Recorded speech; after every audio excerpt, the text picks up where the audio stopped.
Olá, boa noite. Boa tarde, né? Eu já estou até antecipando a noite.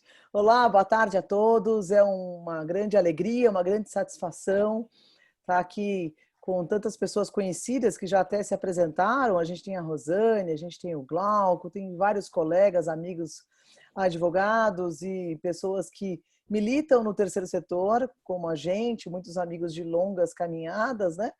Então, eu queria dar as boas-vindas a todos vocês que estão aqui nesse webinar com a gente. Nós já somos 48 participantes, então eu acredito que vai ser um momento muito produtivo. Também estou muito animada para poder estar junto com vocês nesse aprendizado em relação ao momento que a gente está vivendo e também lidar com a relação com a administração pública no que diz respeito às parcerias. Então, eu acredito que hoje vai ser um tema muito palpitante. A gente teve recentemente algumas iniciativas de suspensão, né, de repasses em relação à Prefeitura do Município de São Paulo.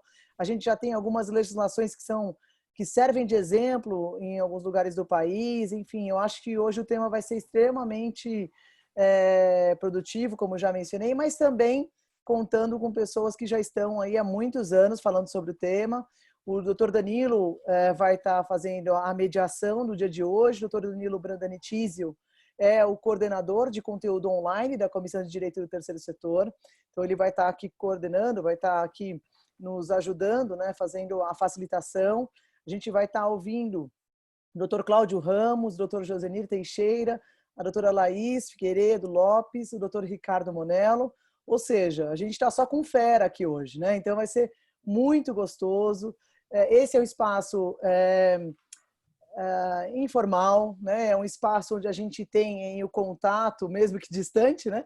Uns com os outros, a gente pode fazer uma interação maior e de forma muito prática. Então, esse webinar e essa ideia do Danilo e do Dr. Cláudio também de trazer esses temas que sejam bem práticos, eu tenho certeza que vai ser muito bom para todos nós. Então, eu queria só deixar um recado para vocês que estão aqui nos assistindo em relação a certificado. Caso vocês queiram depois receber o certificado, é muito importante que vocês já deixem na identificação de vocês o nome correto de vocês. Então, não é para enviar no bate-papo, não precisa enviar aqui no chat, nem no QIA. Vocês só definam aí corretamente o nome de vocês na tela, porque o certificado já é enviado automaticamente. Depois de aproximadamente um período de 15, 20 dias, esse webinar também vai ficar disponível pela Comissão, né, de Cultura e Eventos da OAB. Então, ele vai ficar lá no YouTube da OAB. E depois vocês também podem ter acesso. Assim que a gente tiver o link também, a gente manda para todos vocês, distribuindo nas redes sociais. No nosso Facebook da Comissão de Direito do Terceiro Setor, a gente também já está colecionando lá vários eventos, várias participações que nós tivemos agora recentemente. E também eu queria só deixar um recado e agradecer a todos os que estão aqui hoje. Muito obrigada, Laís, muito obrigada, doutor Cláudio, doutor Josenir, doutor Danilo, Ricardo, amigos. Muito obrigada por somar esse esforço, por dar um tempinho de vocês, por dar, acho que carinhosamente, né, esse momento. Muito obrigada. Eu queria também agradecer a toda a equipe da OAB que está nos ajudando. E, claro, o nosso presidente, o doutor Caio Augusto, também o nosso vice-presidente, doutor Ricardo Toledo, e o nosso doutor Alberto Rolo, da Comissão de Cultura e Eventos. Gente, eu só quero agradecer. Muito obrigada e não vejo a hora de ouvir vocês mais um pouquinho, né? A gente já caminhou muito tempo juntos, mas agora a gente vai poder trocar aí com várias pessoas que já estão até fazendo as saudações aqui. Não vou deixar de mencionar você, Nicole, tá bom? Gente, um beijo. Danilo, passo a palavra a você. Ok, obrigado, doutora Ana, nossa presidente da comissão, que até está enfrentando um desafio grande, né? Ela entrou na comissão como presidente e a gente já tem um novo normal, né? Que é um normal bastante estranho, mas é um normal que a gente está enfrentando todos os desafios e procurando aí, dentro da Comissão de Direito do Terceiro Setor, estudar, né? Se informar para poder conversar com as organizações, com os gestores, sejam privados, públicos, para que, enfim, o nosso setor consiga passar bem, o nosso setor tão importante, né, que é o terceiro setor, consiga passar bem por esse momento e ficar cada vez mais estruturado.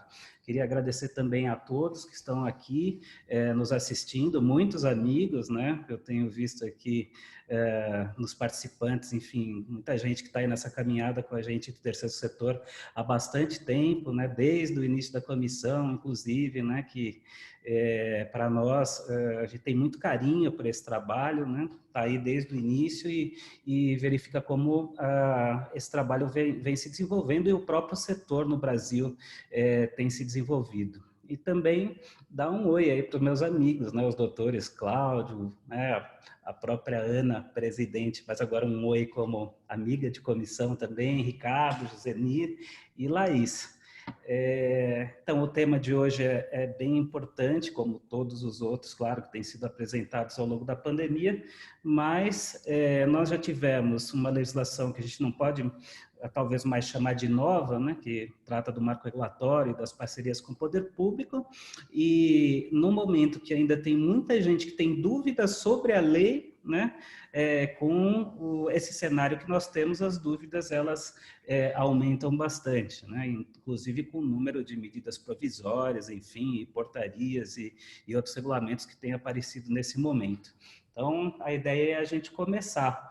Eu vou fazer uma primeira pergunta, uma primeira colocação, um primeiro tema, e aí quem for começar a falar pode se apresentar e depois a gente vai vendo as considerações de cada um. Os comentários, eles não vão ser extremamente longos, né? A gente vai fazer inicialmente comentários mais breves, mas porém não, vamos dizer, superficiais, mas também é para que a gente consiga rodar e falar sobre vários temas aí ao longo dessa apresentação. Queria também agradecer a presença da doutora Gislaine Caresia, né, que está presente aqui assistindo o evento, e vamos lá, vamos começar porque agora tem bastante conteúdo para a gente tratar hoje. E a primeira pergunta, né, a primeira colocação, eu queria fazer para o Dr. Cláudio Ramos, né, ele vai iniciar aí os nossos giros de comentários, de reflexões.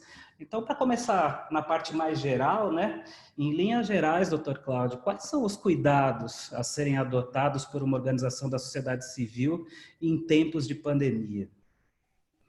Olá, boa noite a todos. Uma alegria estar aqui nesse espaço virtual. Em isolamento físico, sim. Social, jamais. E jurídico, nem pensar, né, doutores? Estou aqui com os fundadores, praticamente, né? A Ana é mais novinha, né, na comissão, então não deu tempo de chegar na fundação, né, Ana?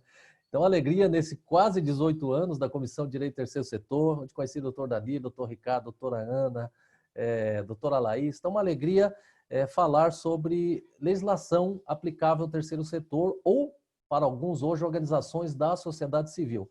O que nós temos? No levantamento prévio, foram editadas, olhem só, 280 normas no período de 6/2 de 2020 a 30/6 de 2020. Então, assim, é um prato vasto, nós não teríamos condição de esgotá-lo nesse pequeno espaço de tempo, das quais 65 medidas provisórias, nós temos algumas que impactam o direito do trabalho também, de alto interesse das organizações da sociedade civil. Nós temos 39 leis ordinárias, inclusive que tratam de assembleia como exemplo, e mais 176 decretos. Vejam bem, isso no âmbito federal, quem dirá no âmbito estadual e no âmbito municipal. Então, esse universo, esse desafio sobre marco regulatório em tempos de Covid, e um olhar em algumas normas dessas que foram editadas, com ênfase no campo federal, mas durante o evento nós trataremos também outras normas. Então, respondendo essa pergunta aberta, que ela cabe uma resposta muito ampla, vou tentar delimitar e deixar dicas práticas. Acho que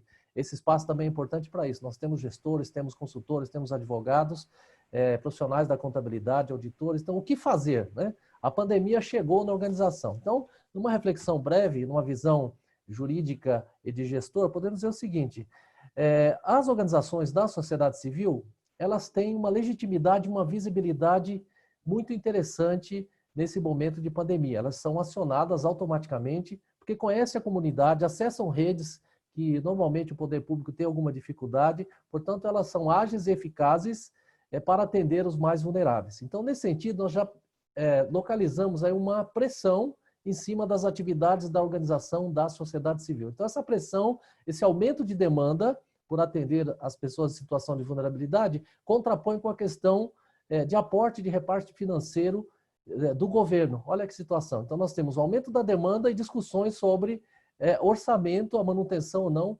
via termo de parceria, que o pessoal chama de marco regulatório. Nós temos aí falando um pouco de cenário externo, tá? O aumento das doações, os indivíduos estão mais sensibilizados, tem estudos da própria BCR, via monitor de doações. Nós temos agora, por outro lado, se nós olharmos o percentual do orçamento público que é destinado para as ações, hoje ações socioassistenciais, nós temos aí a questão de tipificação, que pode ser revista ou não, acho que é o momento de revisitar esse assunto, mas elas atendem, esse 0,5% do orçamento anual destinado ao sistema, atendem apenas 2,7% dessas OSCs. Então, nós estamos falando o quê? De recursos financeiros. Acho que é uma grande dificuldade que o gestor deve enfrentar. Nós vamos deixar algumas dicas práticas aqui respondendo a pergunta. Então, o primeiro movimento que nós observamos, e é um movimento correto, foi instituir um comitê de crise, um grupo de pessoas que se dedicam a responder remotamente às questões trazidas ao dia a dia da organização. De tal sorte que as organizações reorientaram suas atividades dos projetos ou dos serviços, até por conta do teletrabalho ou impossibilidade de deslocamento, etc., revisando o seu... se distanciando do cumprimento da sua missão social. Aqui já faço um alerta como dica prática. Ora, se eu estou realizando atividades que não estão amparadas no meu estatuto, eu tenho que tomar muito cuidado. Eu posso estar diante do desvio de finalidade. Então, dica prática número 1, verificar se o que eu estou fazendo está em linha com o meu estatuto. Caso contrário, você deve atualizá-lo, tá? Então, essa é a primeira dica prática. Esse distanciamento da missão social, que alguns chamam de mission drift, né? Tem um nome até chique, mission drift.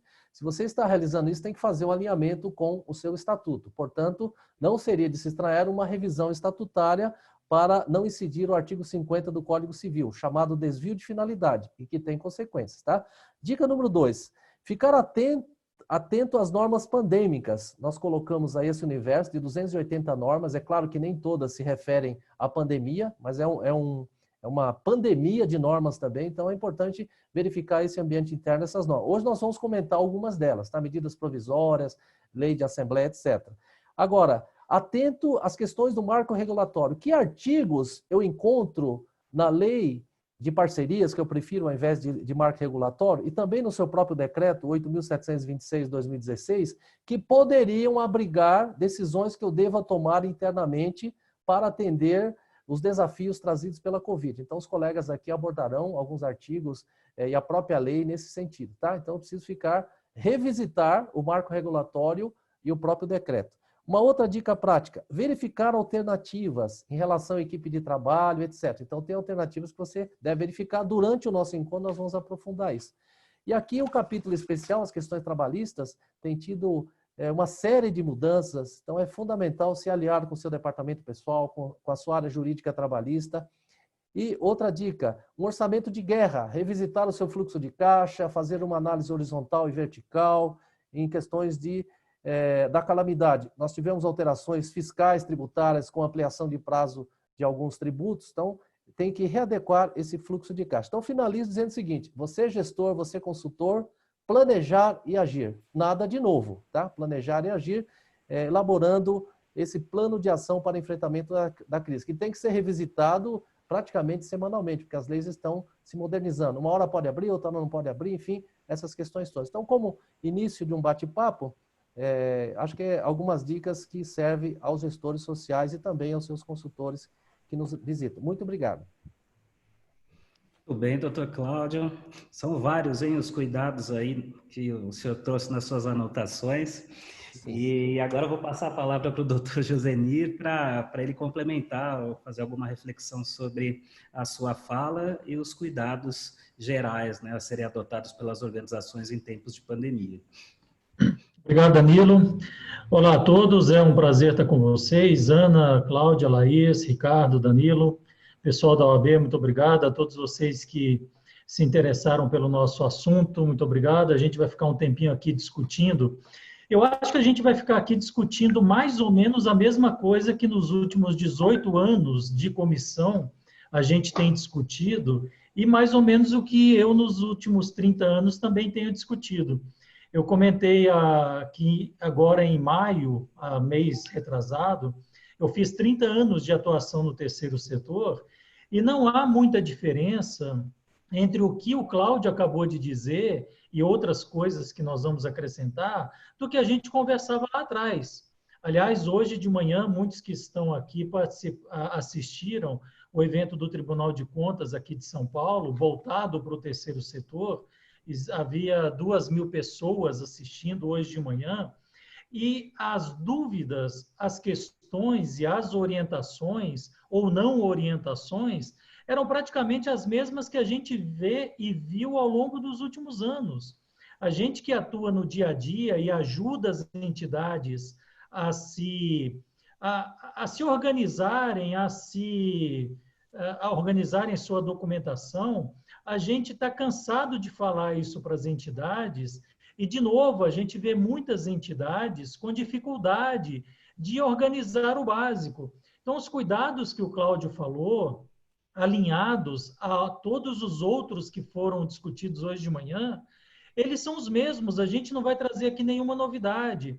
A pandemia, eu costumo dizer, ela acirrou, polemizou e escancarou na nossa cara as dificuldades que todos nós e que todas as entidades tinham desde sempre. A gente tem uma série de dificuldades que, ano após ano, elas não se alteram.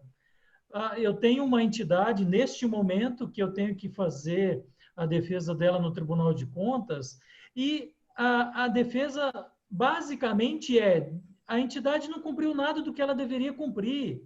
Em 2020, com a tecnologia, com a internet, com esse volume de informação gratuita que todos nós temos acesso a hora que a gente quiser, é muito difícil você entender por que as entidades ainda não conseguem se organizar no mínimo necessário. Ontem à noite eu assisti a uma live do Antônio Brito, nosso eterno deputado federal, conversando com uma irmã, inclusive, e ele falando que as entidades estão aptas a ajudar, estão ajudando, elas estão sendo efetivamente a saída para que o Estado consiga atender a população, como exatamente sempre foi.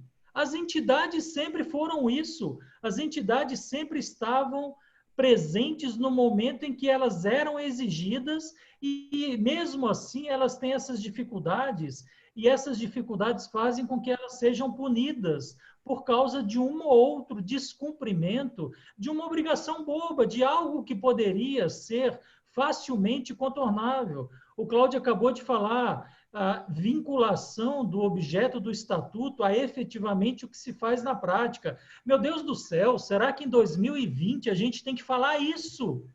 Mas tem que falar porque invariavelmente cai na nossa mão uma entidade que fez um projeto de trabalho e executou um trabalho diferente daquele que estava projetado. E às vezes isso está diferente do que está nas finalidades do estatuto, e pior ainda, às vezes isso está diferente do que está no CNAE, do CNPJ da entidade. O CNAE, ele veio à tona com também a lei de 2009, também com a 12.101. A 12.101 vai para 11 anos. Vai para 11 anos. E a gente está falando da nova lei do SEBAS, não estamos falando de nova. O Cláudio acabou de falar, né, das novas normas na época da pandemia. As novas normas, elas se aliam àquelas malucas que já existiam e que todas as entidades deveriam ser cumpridas.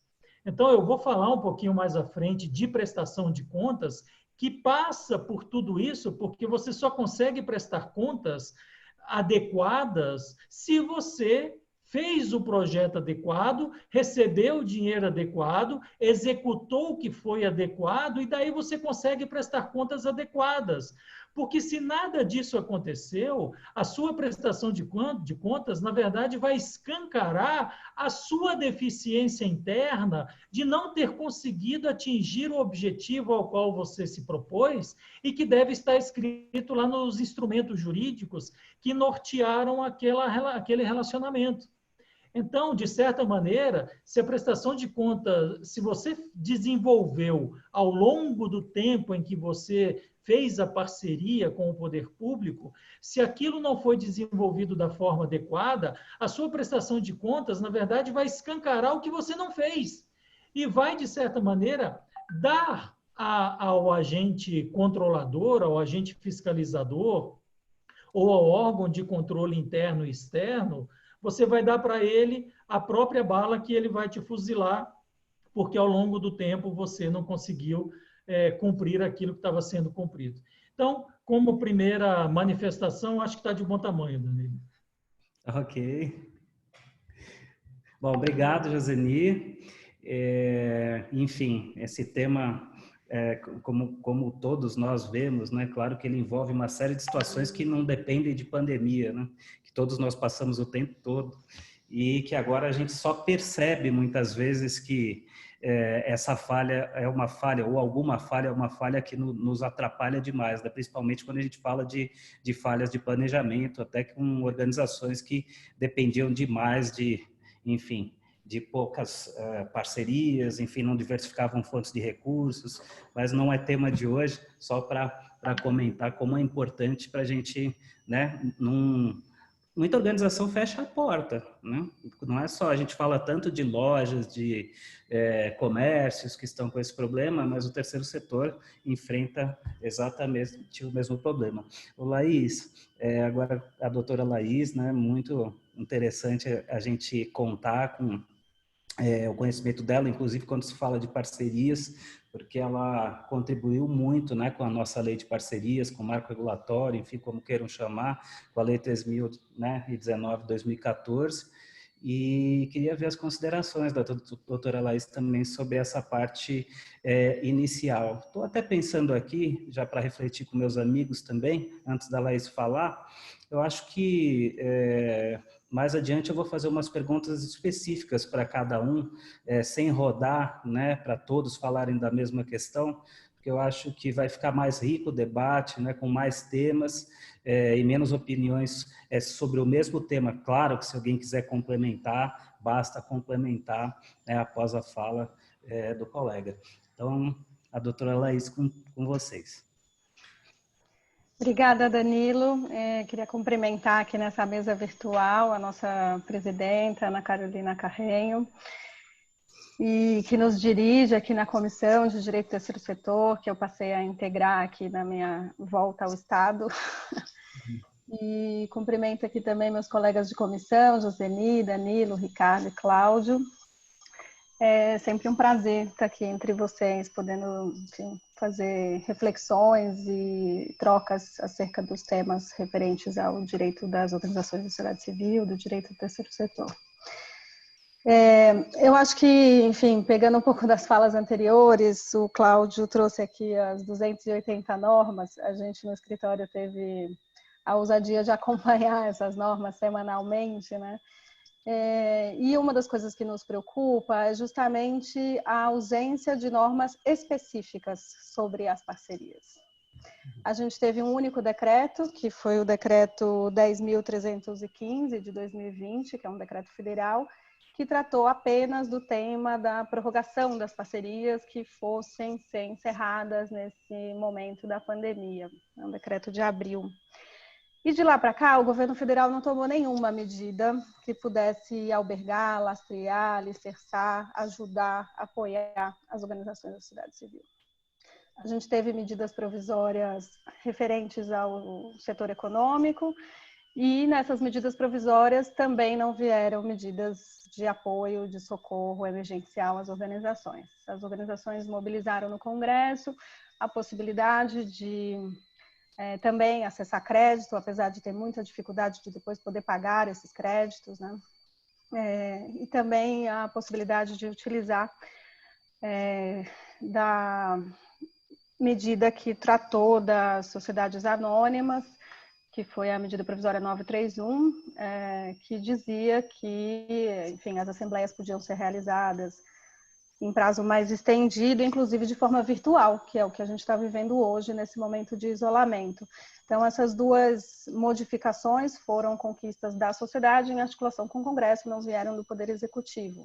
Então, a gente precisa um pouco também, enfim, lamentar e cobrar, né, que essas medidas venham para que a gente possa melhor orientar a administração pública em relação a esse tema.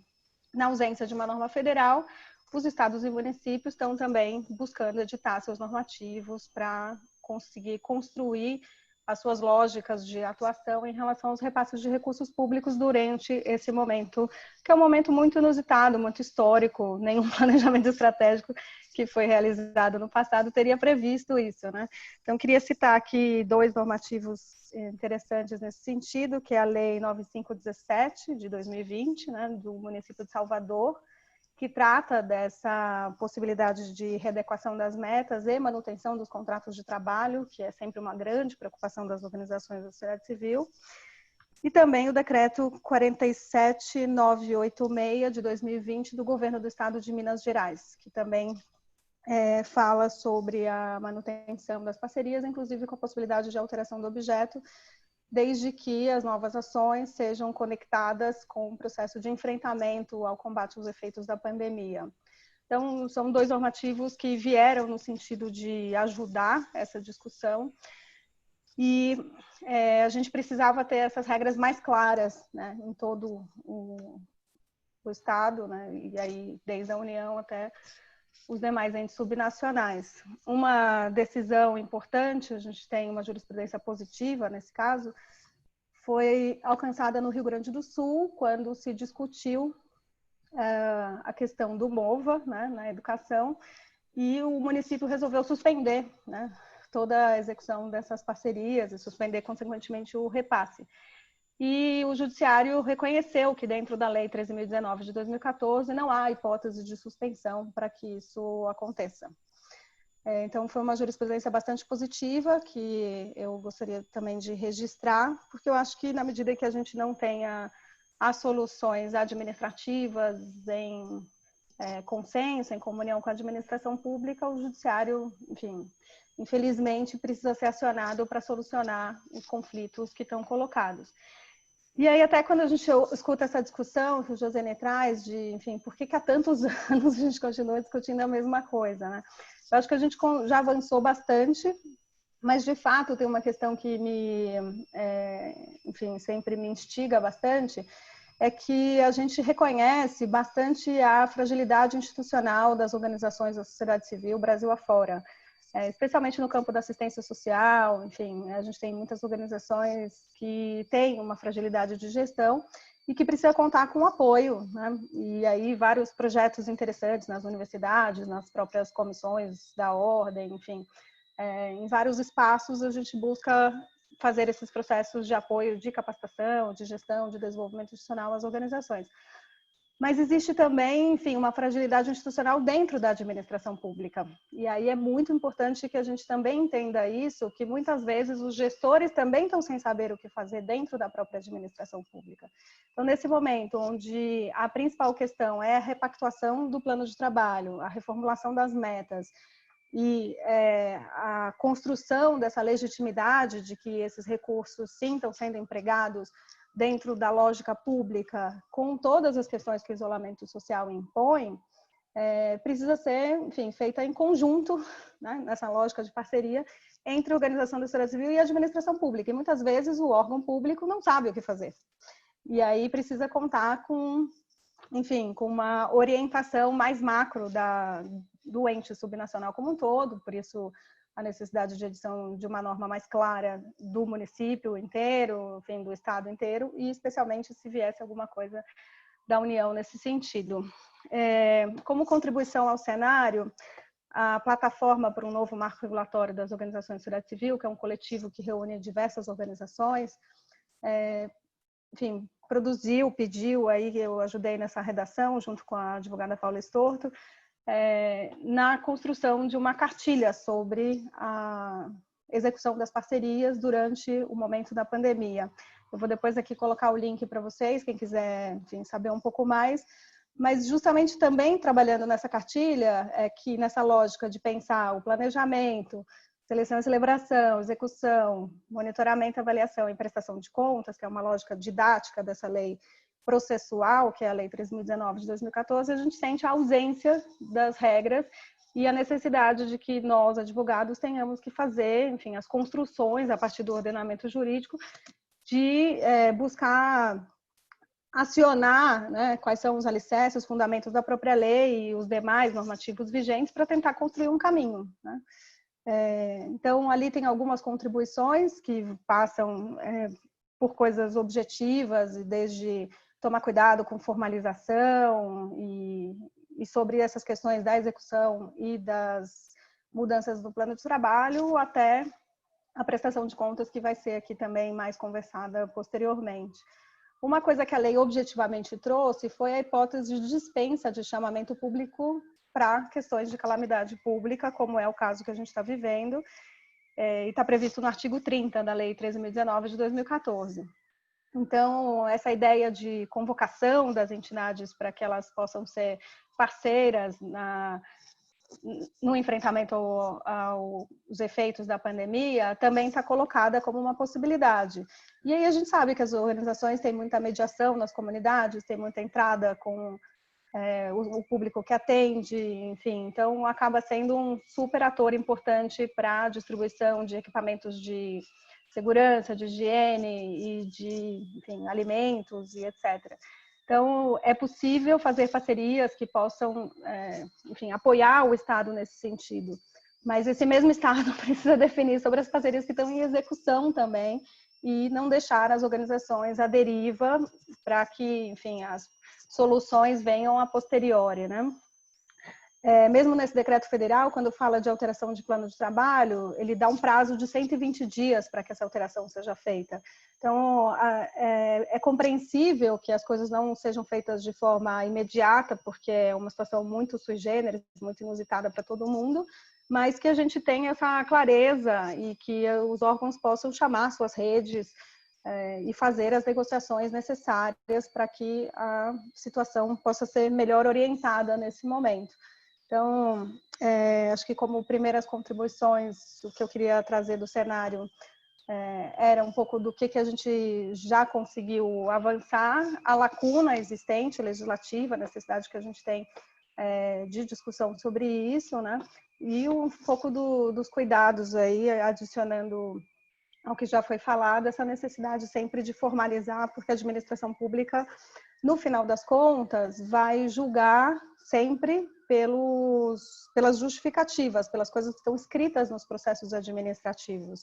Então, é muito importante que a gente possa construir essas coerências da lógica do que são as decisões que estão sendo tomadas pelas organizações. Então, cabe sim a aplicação da medida provisória trabalhista para as organizações, tem várias medidas que podem ser tomadas nesse momento, e todas elas têm que ser tomadas e anotadas, para justamente dar essa coerência do que foi feito, né, para que a gente possa justamente ter, enfim, melhores justificativas e melhores prestações de contas. Com certeza, a gente vai contar com esse inusitado também nesse processo posterior de julgamento sobre os processos existentes, mas não tanto com sensibilidades. A gente vai contar com esse olhar do inusitado a partir dos alicerces vigentes. E por isso que é importante que a gente possa, dentro de cada plano de trabalho, de cada objeto, entender o que é possível transformar para online, o que é possível fazer de desenvolvimento pessoal, de capacitação, de investimento nesse momento, para continuar dando lastro à existência e à necessidade daquela parceria.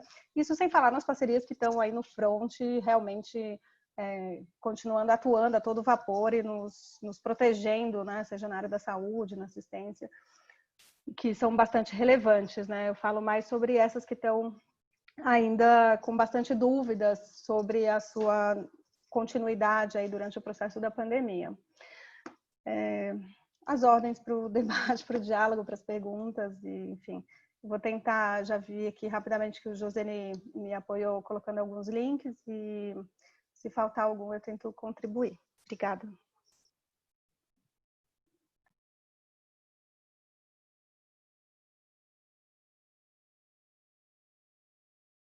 Opa, desculpa aí, eu não liberei o som. Então, agora com o doutor Ricardo, obrigado, Laís. O Ricardo, advogado, né, amigo, é também contador e auditor. E a gente queria também ver um pouco pelo lado do auditor, Ricardo, né? Nessa sua prática, né? Nas épocas, eu vejo que você atua com muitas organizações, seu escritório, a Audisa, né? Enfim, como está sendo esse momento, né? Para a auditoria, principalmente quando a gente tem até hospitais de campanha, enfim, uma série de campanhas relacionadas à saúde e à fome, né? Com relação a doações, a necessidade, né, que o público e o povo brasileiro tem passado com essa pandemia. Né? E qual o papel da auditoria em tudo isso? Né? E você podia contar alguns casos práticos para a gente do que tem acontecido. Bom, obrigado aí Vou já anotar aqui, porque como faz pergunta, a gente começa se empolgando na apresentação, depois esquece que tinha que responder, né? Bom, primeiro, boa tarde a todos vocês, meus amigos, minhas amigas aí do terceiro setor, os amigos aqui da comissão da OAB, de modo especial, a amiga e presidente, a Ana Carolina, a quem eu agradeço a oportunidade aqui dada de estar com os demais amigos, doutora Laís, Danilo, Josenir e também o Claudião, Cláudio Ramos, né? Claudião não, né? Vamos manter uma formalidade aqui, vai.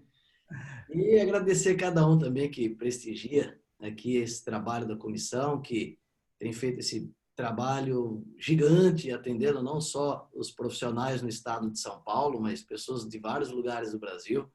E, como sempre, a nossa comissão, que eu tenho a honra, como foi falado ali, né, ser fundador.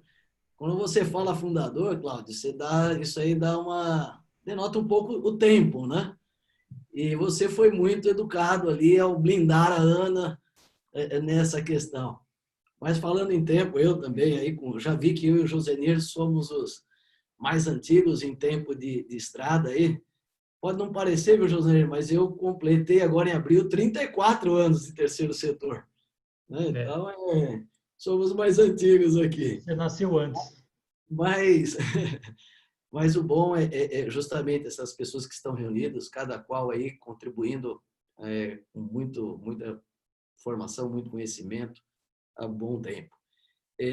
Eu vejo, né, dentro do nosso tema primário, né, as parcerias, o aspecto de desafios e soluções, eu vejo como a própria situação que todos trataram, a situação atual é de extrema exceção. Nenhum de nós aqui passou antes por uma situação de pandemia desta proporção. Então, sejamos nós, na individualidade, nas nossas empresas, nas nossas organizações, assim como o próprio Estado, ninguém tinha o planejamento. Como a própria Laís colocou, qualquer planejamento estratégico, em tese, furou, né? Porque nem seguradoras que fazem os melhores riscos, análise de risco, conseguiram prever a pandemia e o tamanho e os efeitos dessa pandemia. Mas eu vejo, de modo inicial, que tem servido para um fortalecimento de pessoas e organizações. Um dos meus amigos aqui falou, acho que foi o Josenir, e é fato, o terceiro setor se mostrou ainda mais indispensável ao desenvolvimento da sociedade, da democracia, da execução de inúmeras políticas públicas e diversos outros serviços que a gente acompanha, não só das áreas que a gente vê mais ali no dia a dia, na ponta, né? Educação, saúde e assistência social. Eu vejo, nesse cenário atual aqui, eu diria algumas questões, antes de entrar na visão da auditoria, num plano mais macro, mostrou a importância da atuação política, o acompanhamento político institucional, advocacy, como alguns gostam de falar, do quanto as nossas entidades precisam participar mais na construção do cenário normativo, regulatório que atinge e que vai trazer as nossas entidades. Nós percebemos um problema geral, né? De modo comum, nós sempre olhamos para o plano federal, que é da onde vem, vamos dizer, de cima para baixo o negócio, mas a gente tem percebido, com raras exceções, uma incompetência em âmbito federal, estadual e municipal, e uma falta de uma clara visão da importância e quão mais barato é trabalhar com o terceiro setor ou com as OSCs. Isso a gente vê Brasil inteiro, em todos os níveis. Então, eu digo que, de fora do nosso muro, essa atuação em rede, em bloco, atuação política é fundamental, principalmente para as mudanças que vão vir. E internamente, como alguns dos meus amigos já trouxeram aqui, no aspecto das soluções, é o investimento na gestão. Nós temos, o Danilo falou, eu tenho a oportunidade de acompanhar hospitais de campanha, escolas que estão em parcerias, escolas que estão funcionando e escolas que não conseguem funcionar, escolas que pararam, né? E outras obras de várias naturezas. O que a gente percebe no Brasil inteiro, e não só em função do porte, é que a forma como elas enfrentam o problema e a forma como gerenciam pessoas, tecnologia e os próprios negócios, foi um divisor para, olha, eu vou conseguir ficar parado no problema ou eu vou conseguir atravessar alguma forma. E eu percebi que aqueles que pararam de ficar nadando no problema e pensaram, olharam mais à frente, conseguiram encontrar mecanismos de travessia, né? Então, melhorando a gestão da operação, gestão de pessoas, como o Cláudio muito bem falou ali atrás, a travessia, né, o desafio agora para atravessar, como qualquer família, qualquer negócio, gestão orçamentária, operação e orçamento. Então, também um pouco do que a Laís colocou, para tudo, rever ali o planejamento, como é que eu vou resolver agora, uma estratégia de contenção. E nos nossos clientes, que a gente tem visto o êxito, é aquele que tem dentro da mesma entidade, pessoas pensando na contenção do problema vivenciado e olhando para frente nas oportunidades. Quando o Josenir falou dos 30 anos ali, é verdade, alguns comentaram, 30 anos e não muda. De fato, a gente vê sucessivos governos incompetentes. E o Brasil, a gente tem, não é só para o terceiro setor, uma cultura de burocracia, de cartório, de criar dificuldade.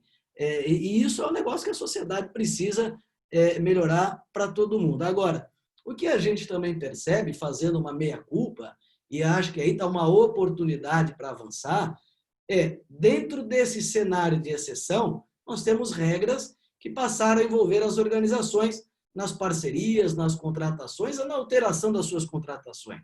Então, é analisar qual é o efeito disso com o seu advogado, com o seu contador, e preparar essa prestação de contas desse momento diferenciado para quando isso tiver que ser feito.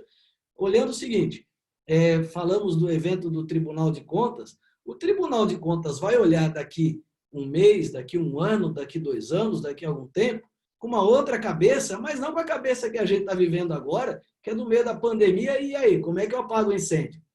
Então, nós temos que ter dentro da entidade aquele pensamento estratégico de buscar segurança jurídica, embasar as decisões e os caminhos encontrados.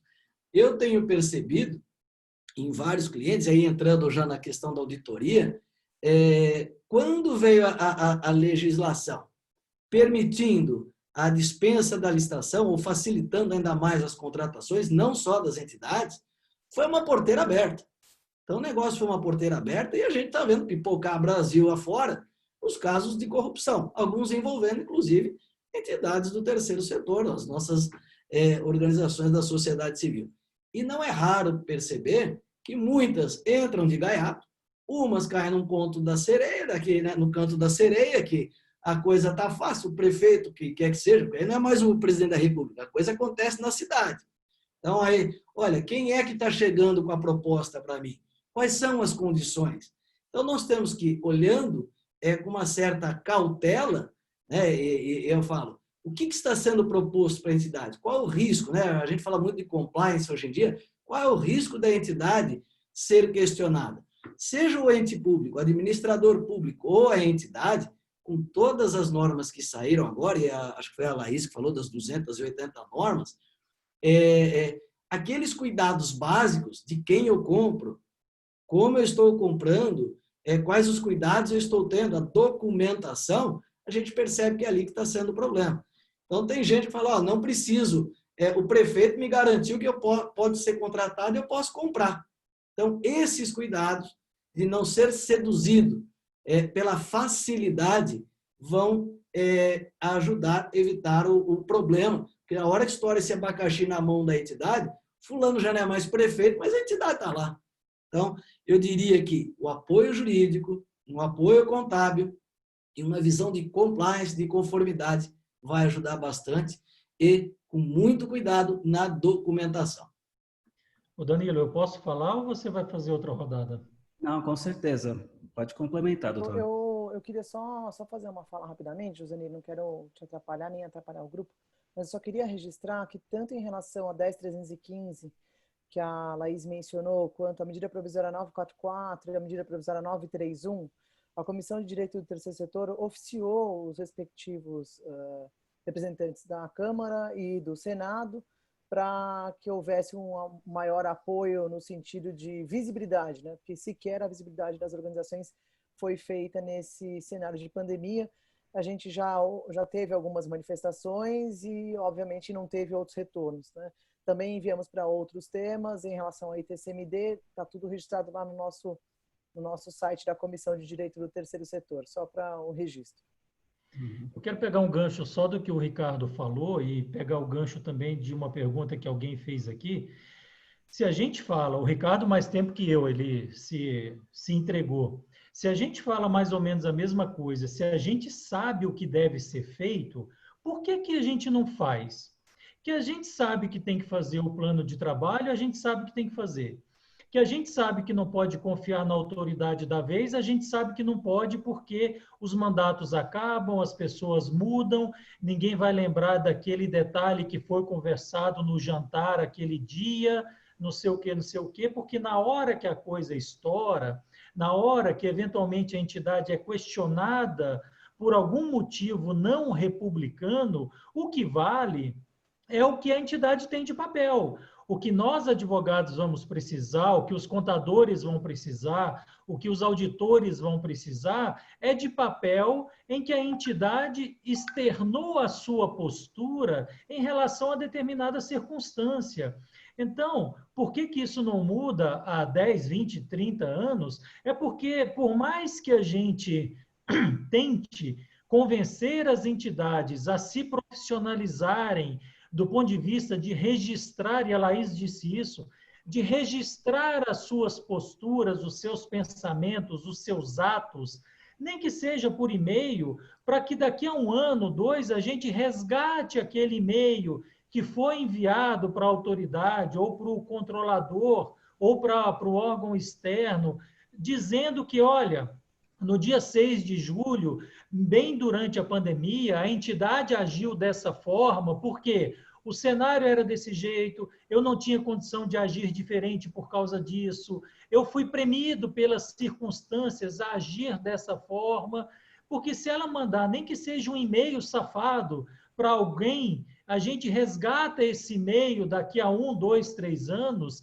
e consegue falar, olha, tá vendo? A entidade se posicionou a respeito desse assunto e, na verdade, a autoridade, ou quem quer que seja, ou quem foi o destinatário desse e-mail, ignorou e acabou não tomando providência nenhuma.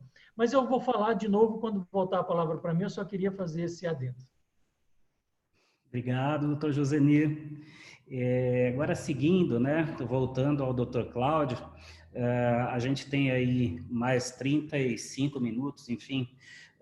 Então, vamos fazer mais uma questão para cada um, uma resposta, por favor, de no máximo 5 minutos, para que dê tempo da gente responder alguma questão e fazer as considerações finais. Mas para o Cláudio, eu estava pensando, né, de tudo que ele falou, tocou em vários temas, mas tocou também no tema das relações de trabalho.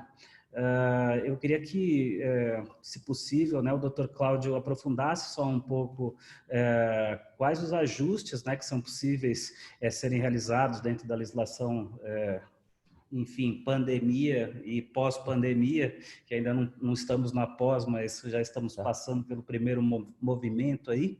Então, o que a gente tem de legislação sobre isso, juntando com o trabalho presencial e online, né? Se as organizações estão sabendo como equilibrar isso e fazendo isso juridicamente adequado, né, o teletrabalho, e também, basicamente, né, também sendo objetivo, a relação contratual, né, porque a gente tem a relação da parceria em si, mas a própria organização da sociedade civil tem seus fornecedores. E como que fica a relação com esses fornecedores? Puxa vida, é um negócio complexo aí. Complexo, mas acho que dá. Acho que dá. Só isso para ele, Danilo?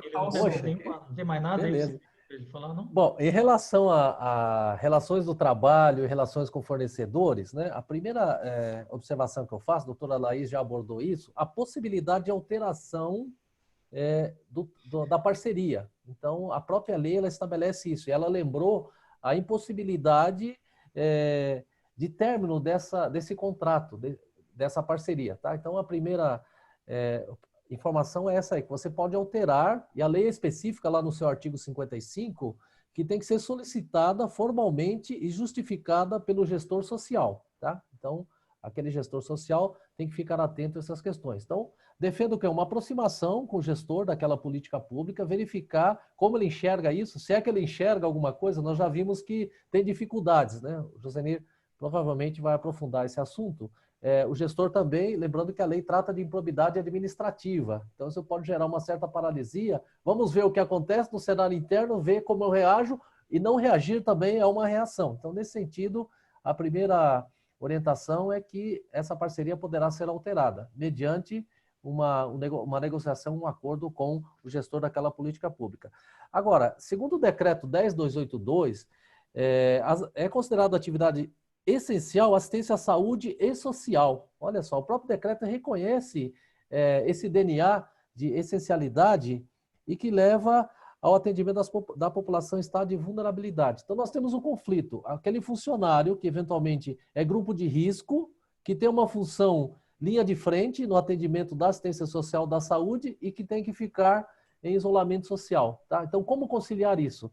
O direito do trabalho, ele trata as suas exceções. Nós temos lá alguns artigos da CLT que já trata de calamidade, etc. Mas vamos chamar a atenção, respondendo à pergunta que o Danilo fez, nós temos hoje 2 medidas provisórias que podem acomodar essa situação de uma certa forma. Uma delas é a medida provisória 927, de 22 de março de 2020, que trata de medidas trabalhistas para o enfrentamento dessa calamidade pública. Então, recomendo a leitura e já deixo registrado aqui a importância do artigo 2º dessa medida provisória 927, que ela trata sobre a celebração de acordo individual. Então, nós estamos vivenciando aí uma readequação da pirâmide da hierarquia das normas com a prevalência do acordo individual de trabalho. Então, é uma saída, é uma forma jurídica. É claro que precisa do seu consultor, do advogado trabalhista, com esse olhar. Nós conhecemos a profundidade, as dificuldades que traz o direito do trabalho. Mas esse artigo 2º, ele trata do acordo individual escrito, que terá preponderância sobre os demais instrumentos normativos, salvo a Constituição Federal. Então, é um instrumento que você pode utilizar nessa medida provisória. Agora, em relação a teletrabalho, banco de horas também, eu acho que é importante buscar essa solução, está na medida provisória no seu artigo 3º, que o empregador, lembrando que é uma organização da sociedade civil, é empregador para os efeitos da CLT, poderá adotar as seguintes medidas: o teletrabalho, aí abre uma outra discussão em relação ao teletrabalho, por exemplo, o uso dos equipamentos, se tem reembolso desses custos, como é que seria isso? Então, esse olhar, questões de proteção dos dados, olha só, nós vamos falar, se der tempo, um pouquinho sobre isso ainda. Antecipar as férias individuais, então essa medida provisória trata todo o seu regramento em relação à gestão do pessoal. Não podemos esgotar esse tema aqui, fala das férias coletivas, o banco de horas, que é um instrumento bem interessante, já trazido pela reforma trabalhista, sem necessidade de um acordo coletivo ou específico, tá? Então, recomendo fortemente essa medida provisória. E também, outra medida provisória, nós falamos lá mais de 65, né? Estou citando duas aqui, os colegas vão citar outras com certeza, trata do Programa Emergencial de Manutenção de Emprego e da Renda. Trata, portanto, do benefício emergencial e a redução proporcional da jornada, do trabalho e salários, e a própria suspensão temporária do contrato de trabalho, com aqueles percentuais a cargo do gestor social, da organização da sociedade civil e do próprio poder público. Isso gera uma repercussão lá em relação ao plano de trabalho. Como é que fica essa equação em termos financeiros? Tanto é que alguns gestores têm encaminhado ofício para os gestores sociais perguntando se ele aderiu à medida provisória ou não, né? Essa discussão, se adere, quais são os efeitos. Então, tem que sopesar exatamente esse custo-benefício. Alguns gestores, infelizmente, não estão entendendo nem o que é esse ofício, por que tem que responder, mas isso tem consequência em relação à prestação de contas que os colegas vão abordar. Então, em rápidas abordagens, fecho esse raciocínio trazendo aqui 3 artigos do Código Civil, como alerta, como assim um psicotapa jurídico, que é dever do administrador da sociedade, incluindo aí por analogia o gestor social, ele deve ter no exercício das suas funções o cuidado e a diligência. Acho que essa é a resposta mais importante. Agindo como homem ativo, é o conceito do homem médio do direito, empregando na administração, nessa administração social, a probidade, com cuidado e diligência. Então, doutor Josenir comentou sobre isso, registrar esse atos, nós estamos vivendo nesse momento, tempo zero, quando for no tempo 3, tempo 4, essas contas forem analisadas, então, fortemente recomendar para registrar isso em ata, enfim, tudo certinho, assinando quem tem que assinar, aproximar também o Conselho Fiscal, então é importante o papel do controle interno nele, tá? Acho que não sei se consegui em 5 minutos, mas corri o máximo que deu aqui. Obrigado. Doutor Cláudio, não, conseguiu sim. Eram esses os temas, sei que eram muitas questões, né? Mas conhecendo a sua forma de pensar, acho que era fácil de relacionar. Obrigado. Então, agora seguindo, eu queria falar um pouco também sobre um tema que já teve até pergunta, mas a gente não abordou especificamente ainda. Então, tratar com o Josenir, né? Doutor Josenir, como fica a prestação de contas nesses tempos de pandemia, né? Como a gente adequa a lei para essa época com relação à prestação?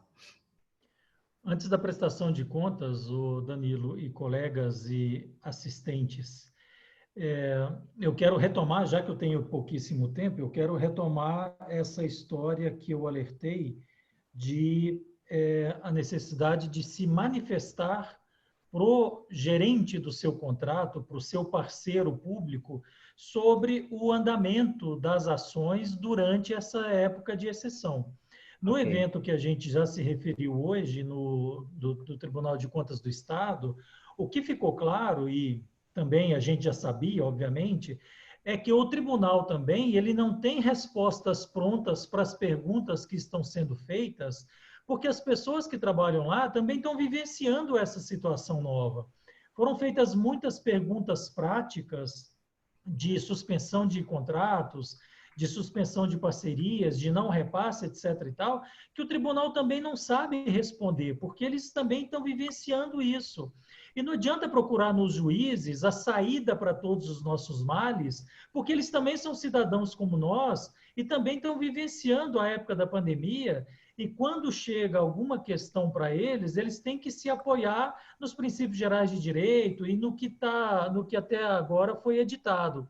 Então, nós temos por nós mesmos, nós entidades, nós assessores de entidades, levar em consideração algo que é tão difícil hoje em dia, não hoje em dia, mas sempre foi, é tão difícil quanto claro o que deve ser levado em conta, que é o famoso bom senso. O que o bom senso? Aí em direito tem o famoso homem médio. O que o homem médio sugeriria fazer diante dessa determinada circunstância? Então, antes de chegar na prestação de contas, Danilo, eu acho que a entidade tem que se preocupar em registrar, em formalizar as situações novas vivenciadas pela pandemia, se não conseguiu atingir a meta, por que não conseguiu, colocar no papel as justificativas em tempo real do porquê que não se consegue chegar a determinada providência, e até mandar isso por e-mail para o gestor, para o controlador, para os órgãos internos da entidade, para todo mundo ajudar a pensar junto. O Cláudio está certo no que diz respeito às questões de responsabilidade do gestor, mas também há normalmente um conselho fiscal, um conselho de administração, um auditor externo. A gente tem que compartilhar todas essas situações novas que a pandemia faz com que a gente experimente, porque ninguém sabe exatamente o que fazer. É pelo ajuntamento de um monte de opiniões técnicas e não técnicas de quem está vivenciando, do destinatário do serviço, que a gente constrói uma postura defensável para que daqui a 1, 2 anos, quando talvez a gente já não vivenciar na pele, como a gente está vivendo, a gente não tem que ficar pensando em lembrar detalhes do passado que não foram registrados.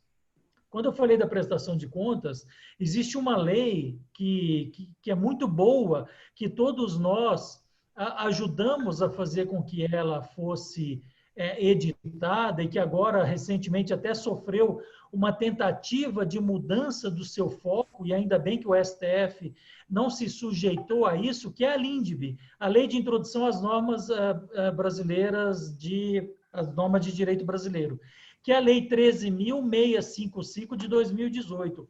Essa lei ela é extremamente importante para nós que atuamos no terceiro setor também, porque ela prevê que o gestor não pode fazer as mudanças que ele bem entender com os objetivos que constam dos instrumentos que a gente assinou. Essa lei exige que haja motivação, que haja justificativa para que o gestor haja dessa ou daquela forma, e mais, ele tem que explicar por que não agiu de determinada forma e preferiu agir de outra forma, porque essa lei proíbe as decisões abstratas, que a gente no terceiro setor sempre vivenciou muitas delas. O gestor resolve falar, olha, a partir de amanhã eu quero que você mude ou que você altere o que você faz para isso. E você fala, não, mas eu não posso alterar para isso. Não, pode alterar porque eu sou o gestor, depois a gente faz um termo de aditamento, depois a gente faz alguma coisa. E essa lei que é de 2018, que já tem 2 anos, a 13.655, que é a LINDB, que para quem é mais antigo como nós, né, Ricardo, já que você falou que é mais velho que eu, a gente estudou como LICC, Lei de Introdução ao Código Civil. A LICC mudou para a LINDB. Eu também estudei como lei de introdução, peraí também, né? Eu não vou perguntar a ela isso, porque ela está tão novinha que não vou fazer ela passar esse constrangimento. Então, a LICC virou LINDB e ela tem que ser usada pelo terceiro setor. Ela tem que ser usada como base de sustentação, não só para, eventualmente, questionar o gestor público de algum absurdo que ele queira fazer, porque essa lei é uma defesa para as entidades, mas também, obviamente, tem que ser usado pelas entidades que, ao agirem e ao documentarem as suas ações, isso vai gerar material para o jurídico, para o contador, para a auditoria, para o próprio gestor, para os órgãos de controle internos e externos lá na frente, essa lei também tem que ser usada. Então, o tempo é muito curto, não deu tempo de falar nem metade do que a gente tinha imaginado, mas o recado que eu quero dar para as entidades e para os assessores das entidades, assessor administrativo, contábil, jurídico, de auditoria, etc. e tal, registrem as ações que estão acontecendo, registrem o contexto das decisões que estão sendo tomadas e mandem para frente essas decisões, nem que seja por e-mail, para que a entidade construa um histórico que possa lhe ser útil mais no futuro. Ok, doutor Joseniro, obrigado. É uma pena, né? Porque tem muito assunto, realmente o tempo é curto, a gente fica até com aquela sensação de que tem que falar logo, né? Mas, enfim, eu queria só dizer que hoje é o nosso primeiro webinar da Comissão Terceiro Setor. Nossa ideia é que isso vire rotina, né? Esses eventos. não só na pandemia, mas em pós-pandemia também. A gente vai passar um bom tempo aqui em isolamento social, sem poder, enfim, participar de eventos presenciais. Então... Está jogando praga, Danilo? Oi? Está jogando praga na gente? Não estou rogando praga, mas assim, aglomeração eu acho que vai ser difícil esse ano, né? E aí eu acho importante que quem está nos assistindo mande também temas que acha interessante relacionados, né, ao terceiro setor, às organizações da sociedade civil, que tenham sempre, né, algum enfoque jurídico, né, nossa comissão jurídica, para que a gente possa preparar os próximos eventos, provavelmente de 15 em 15 dias, sempre com os assuntos que vocês, né, que o nosso público mais queira ouvir. E agora, seguindo para a Laís, né, já que a gente está ao tempo avançado, a doutora Laís, com experiência também, né, no poder público, eu queria que ela falasse um pouquinho sobre próximos passos, né? Quais são, depois dessa situação toda, de como nós estamos nesse cenário jurídico, das organizações da sociedade civil, as parcerias, essas legislações genéricas, né?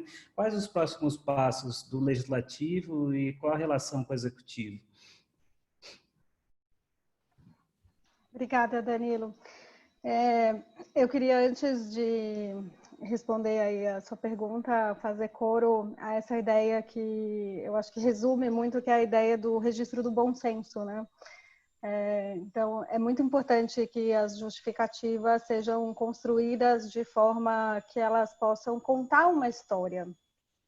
E quem vai olhar para isso depois, quem vai julgar isso depois, vai ler essa história através do processo. Então, por isso que é bastante importante que a gente possa, enfim, contar essa história e ter esse bom senso retratado aí dentro do, enfim, do processo administrativo de cada ente. É direito da organização ter cópia do seu processo administrativo também, isso é uma coisa importante de saber. E que, enfim, a gente pode solicitar essa cópia, inclusive, para saber a instrução. Às vezes você combina uma coisa, acha que o ofício está lá colocado e o ofício pode não estar. Então, enfim, esses cuidados são sempre bons de ser tomados.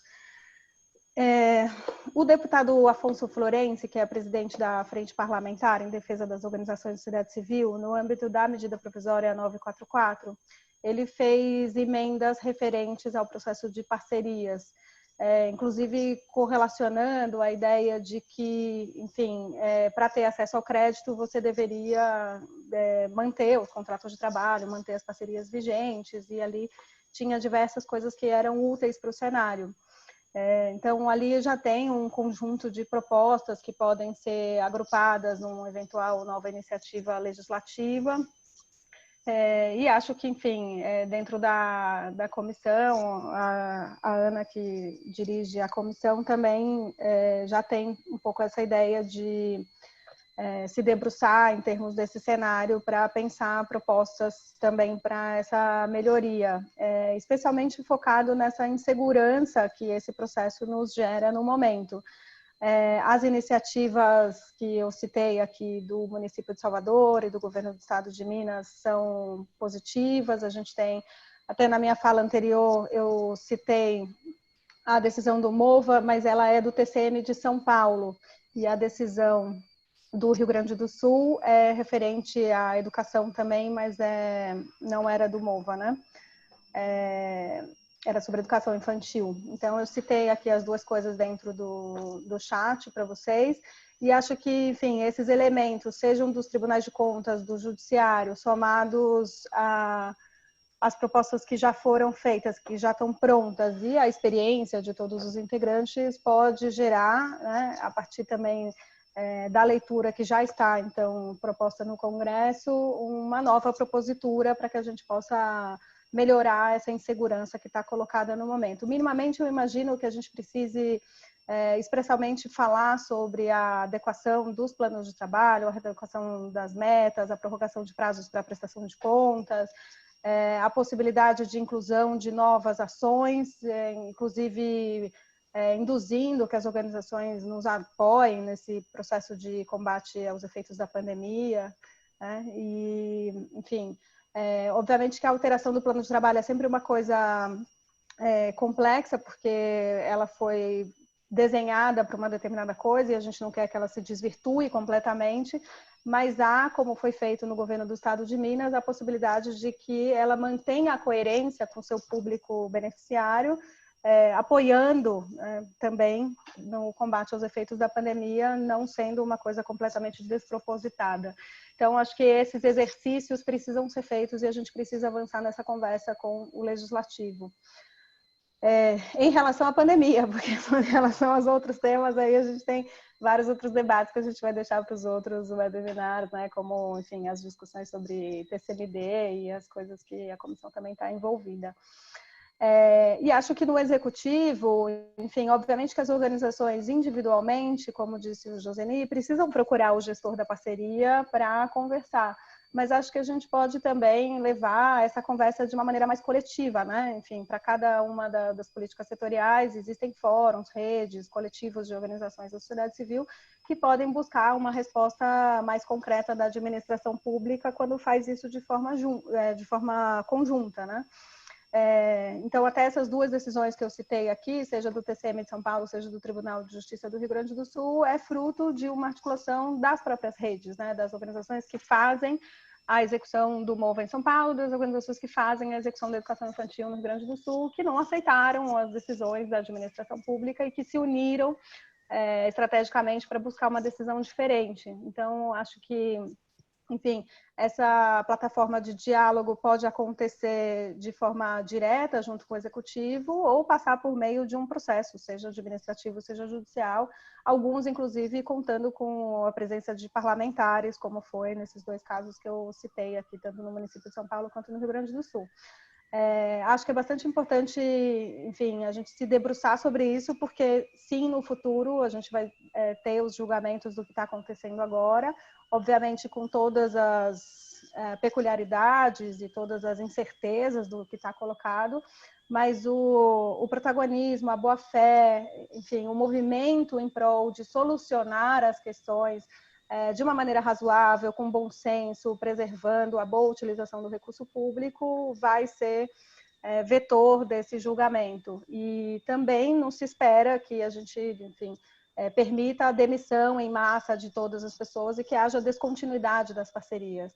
Então, há aí uma equação para ser resolvida, uma equação orçamentária, mas também de uma formalização dentro do processo de parcerias que precisa ser feita. Então, individualmente, as organizações precisam cuidar da sua própria parceria, mas coletivamente precisam melhorar o ambiente regulatório para que a gente tenha mais segurança jurídica dentro desse processo. E imagino que, enfim, a Ana vai falar agora, a comissão está à disposição e todos os seus membros também para todos esses apoios necessários. É como vejo, salvo o melhor juízo. Obrigado, Laís.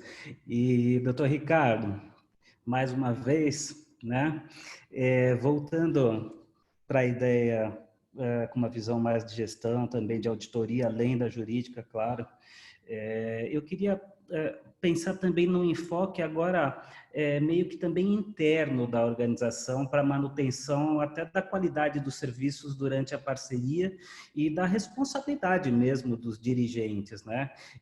Fica de alguma forma mais evidente a necessidade do profissionalismo, da responsabilização, da conformidade e de uma gestão eficiente nesses tempos de pandemia? Como a gente fica nesse sentido?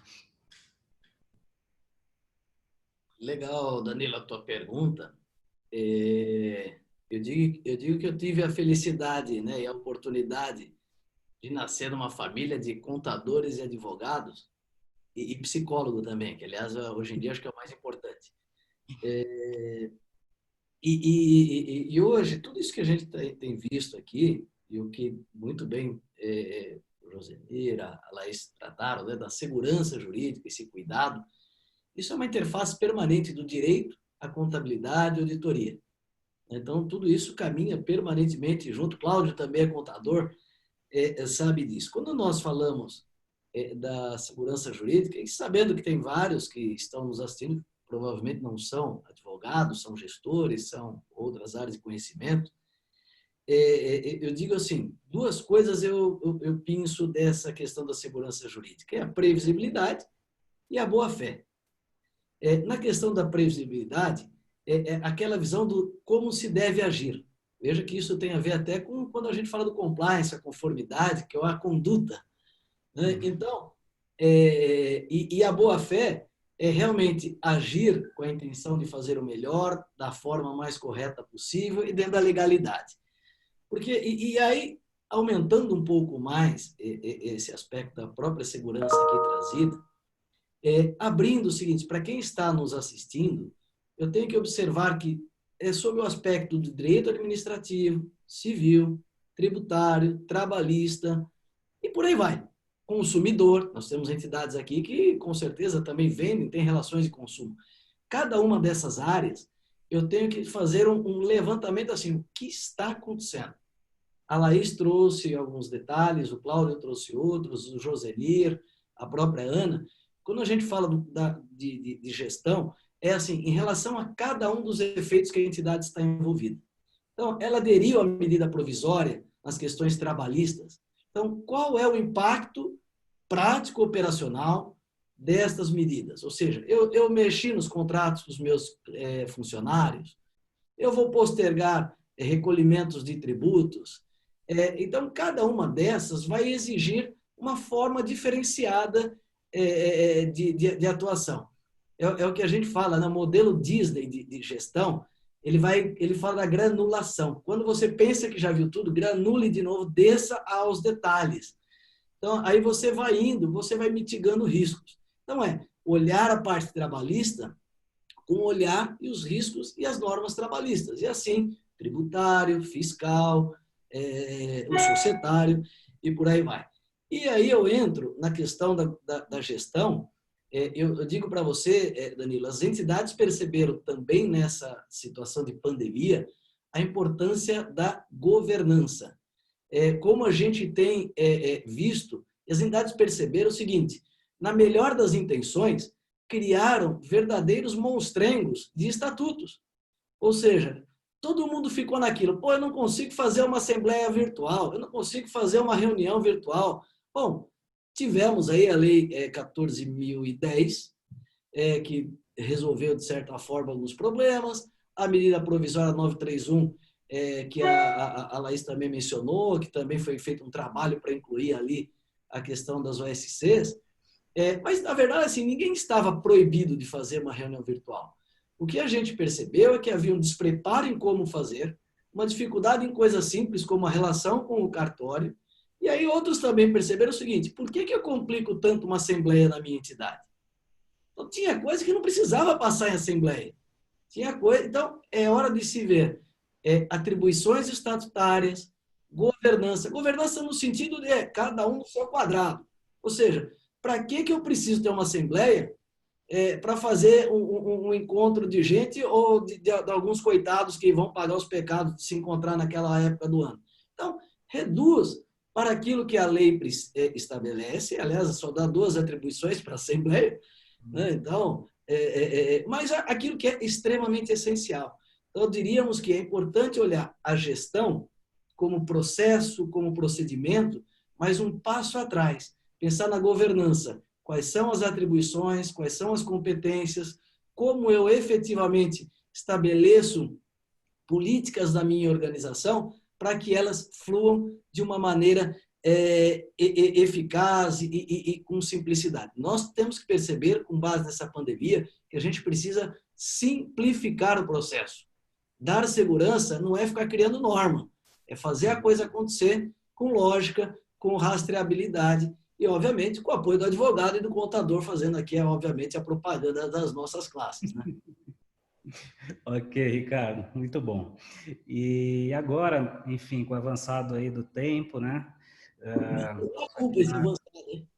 Oi? Minha culpa esse avançado, hein? Não, dessa vez não, Ricardo. Os amigos ali, olha a Ana ali, olha a nossa... Tem ali um pessoal que estica a corda até, né? Mas, enfim, tá muito bom o papo, então a gente fica empolgado mesmo. Então, seguindo agora, vamos entrar então nas considerações finais aí de cada um, inclusive da nossa presidente, né, a doutora Ana, começando pelo Cláudio. Então, doutor Cláudio. Bom, bem rapidão. doutor Danilo. Eu adoro lista, né? Então, rapidão, bem rápido ou rapidinho? Rapidão. Só para ficou uma pergunta sem resposta, em relação aos contratos com fornecedores, nós vamos ter que fazer um curso de direito civil. Lembrando lá, caso fortuito e força maior, artigo 393 do Código Civil, relembrar princípio da boa-fé objetiva, teoria da imprevisão, enriquecimento sem causa, etc. Então, voltem aos estudos lá de direito civil, caso fortuito e força maior. Voltamos ao direito romano. Em relação à lista final, otimizar a força do voluntariado. Eles se apresentam, nós precisamos rever o programa de voluntariado. Suporte jurídico, como o doutor Ricardo comentou, contábil, financeiro, documentar, registrar, fundamentar as decisões, a importância das atas. Nós temos a vigência para maio do ano que vem, a Lei Geral de Proteção de Dados, enquanto tudo isso acontece, então tem mais uma lei para você se debruçar. Reforço também a importância de carimbar nas notas explicativas, aí o aprendiz de profissional da contabilidade, esses fatos que estão ocorrendo, abre lá um parágrafo e comenta sobre isso, fale com o seu profissional da contabilidade, revisão do estatuto, lembrando que a Lei 14.010 permite até 30 de outubro a Assembleia Virtual, então é importante já pensar numa revisão estatutária utilizando a Lei 14.010 e finalizo dizendo o seguinte, o gestor social tem que gerir, gestão, como eu já disse, planejar, agir e gerir. E aproveito para citar aqui o Cláudio, presidente do Instituto GESC, uma escola de gestão para as organizações da sociedade civil. Eu sou voluntário lá também. Então, agradeço o convite. Parabéns, doutor Danilo. Obrigado, doutora Ana. E que venha o próximo, né? Por favor, deem sugestões aí que nós precisamos de mais temas. Obrigado mesmo. Ok, doutor Cláudio. Obrigado pelas colocações. E agora as colocações da doutora Laís. Obrigada, gente. Eu só vou agradecer mesmo e me disponibilizar aí para os próximos debates. Escutando o Cláudio, lembrei aqui, por fim, de um material também que a gente produziu aqui durante a pandemia. Fica o link para vocês, que é sobre... Aí não era especificamente sobre Mirosse, mas no geral, sobre o campo das organizações da sociedade civil. A gente trabalhou nisso logo no começo de abril, então, obviamente, que tem atualizações aí, como essa lei especificamente de 14.010. Acho que depois a gente podia fazer um debate sobre a lei de doação de alimentos, né, a 14.016, porque aquela necessidade de certificação de SEBAS naquela lei não tem nada a ver com nada. Mas, enfim, vamos depois pensar aí numa atuação. Obrigada, Ana, Cláudio, Ricardo, Joseni, Danilo, e tuas ordens aí. Vai lá, doutor Josani, considerações finais. Obrigado, doutora Laís. Eu só tenho a agradecer a oportunidade, agradecer o debate com vocês, agradecer quem ficou conosco até agora. Cláudio falou de novos temas, a gente nem consegue falar dos temas que a gente se propõe, porque o tempo é muito curto. A hora que você vê, faltam já 10, 15 minutos, já tem considerações finais. Eu acho que o que tem que acontecer, e a gente discute isso internamente, é a gente ser mais ativo e fazer mais eventos, porque aí sim a gente consegue, talvez, aprofundar esses temas e tratar de novos. E como mensagem final para quem nos ouve, que é de entidade, é colega, eu vou repisar o que eu falei o tempo todo, porque por mais que a gente fale, o que a gente vê na prática ainda é a não aceitação da sugestão de escrever, registrar as coisas, tirar os problemas do seu colo e dividir os problemas com os órgãos de administração e com o seu parceiro público. E isso se faz registrando, escrevendo e mandando e-mail. Um abraço a todos, obrigado pela atenção. Abraço, doutor. E agora, doutor Ricardo, suas palavras. Tem que ser correndo, né? Vamos lá. Não precisa correr, não. A gente ainda tem 1 minuto. Calma. Não, gente. Precisa correr que a gente correu. Para falar. Calma. Estar com vocês é sempre uma honra. Mandar um abraço para todo mundo que realmente ficou conosco até essa hora, os amigos aí, os que apoiam esse nosso trabalho, o pessoal do escritório. Dizer assim, né, 2 dicas, seguindo um pouco a lista que o Cláudio trouxe ali. Cuidado, né? Invistam nos controles e nos cuidados com os fornecedores, com as pessoas que vocês compram, seja para as contratações fora ou dentro da pandemia, seja contratos, dinheiro que da parceria ou dinheiro próprio da entidade, aquele olhar atento de quem eu estou comprando. A gente tem visto muitas entidades também se enrolando, assim como órgãos públicos, porque a empresa está em irregularidade, não houve uma cautela no preço. Então, não confunda a porteira aberta e achar que as coisas vão ficar abafadas ou vão ficar escondidas. Então, ambientes de controle e também invistam nas notas explicativas. O período de exceção, ele traz para o contador, para o gestor, a necessidade de detalhar ainda mais. Quando a gente fala da transparência, isso na contabilidade, não é só publicar num site, é a vontade e a competência de deixar as pessoas compreenderem o que a entidade faz. Então, nós temos várias outras oportunidades que vale a pena explorar nessas informações contábeis, e eu termino a minha fala dizendo com muito otimismo, né? Porque os cenários, as perspectivas econômicas eram péssimas e ainda não são tão boas, mas está bem menos negativo o negócio. Então, eu creio que a retomada econômica, o papel e a preponderância que o nosso setor se mostrou nessa pandemia fez a sociedade e o Estado e os governos perceberem quanto somos importantes. Então, se organizem, que o sucesso com certeza vem aí. Valeu, doutor Ricardo, obrigado. Agora, as considerações finais da nossa presidente, a doutora Ana. Então, deixo a palavra com ela para o encerramento.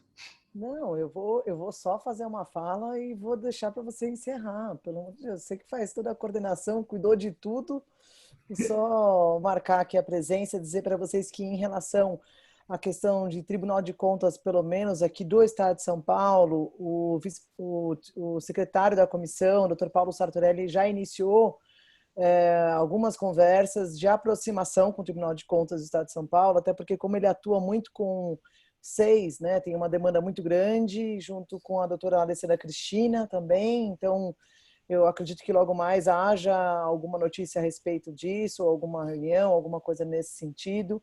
Em relação a Gislaine Caresia, que o doutor Danilo mencionou inicialmente, a gente teve, aí eu não consegui registrar, uma nova membro da Comissão de Direito do Terceiro Setor no CONSEAS. Então, só para poder fazer o registro, a gente tem um membro da Comissão de Direito do Terceiro Setor no CONSEAS.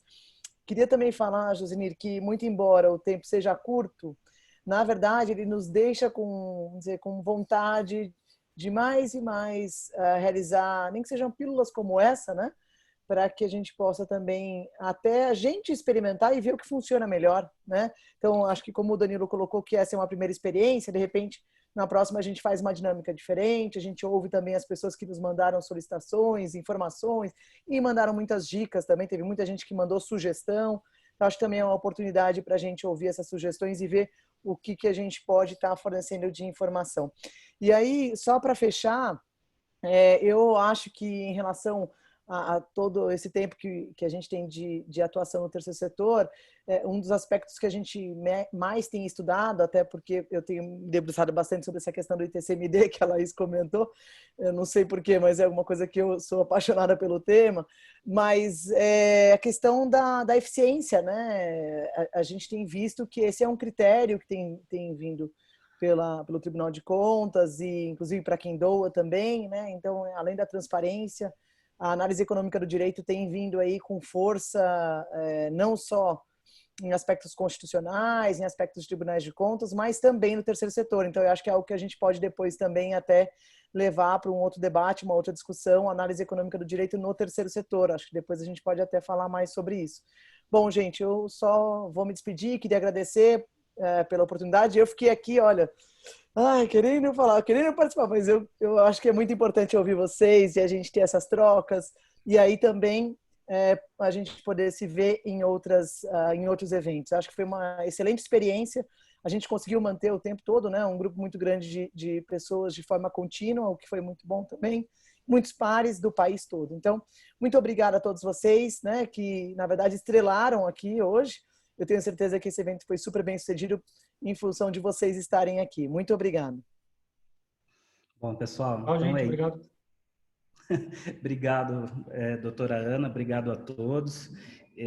Para encerrar aqui, só queria dizer que muito foi muito importante para nós. A gente até demorou um pouco para conseguir fazer esse primeiro evento, porque tem uma série de questões que precisam ser alinhadas, e ferramentas, e dinâmica, e criação de conselho, de grupo que vai tratar com conteúdo online. Então, é toda uma preparação, mas que eu acho que demoraria muito mais se não fosse em época de pandemia, né? Então, tem esse sentido da época de pandemia, que ela ajuda a gente também, em um certo sentido, a, inclusive, conhecer melhor a tecnologia, né? Então, esse é um ponto. O outro é que realmente eu acho que a gente está aprendendo muito aqui junto. Eu acho que cada vez mais a gente precisa muito mais do que um programa como um programa de televisão, nessas lives, mas um programa de interação, né? Procurar aqui criar modelos para ouvir muito, né, o que as pessoas têm a dizer, para que isso daqui seja sempre uma troca, né, e seja cada vez mais gostoso acompanhar esse tipo de momento. E é isso aí. Logo, logo a gente vai entrar em contato para falar sobre os próximos eventos, né, sobre os próximos temas, e a gente se encontra novamente aqui nesses webinars, né? Não sei exatamente se é assim que fala o plural, webinários, né? Da Comissão de Direito do Terceiro Setor. Tá bom? Boa noite a todos, um abraço a todos que participaram assistindo e participaram também refletindo aí com a gente. Até mais. Tchau, gente. Obrigado pela atenção. Um grande abraço a todos. Parabéns. Então, gente, depois a gente conversa para falar sobre o feedback. Então vai Até tirar mais. foto? Pode tirar, vai. Todo mundo olha, então. Peraí, Deixa eu fazer uma foto por favor. aqui. Peraí. É relatório de atividades da comissão. Vai, Cláudia. Prestação de conta. É. Fala, Ana.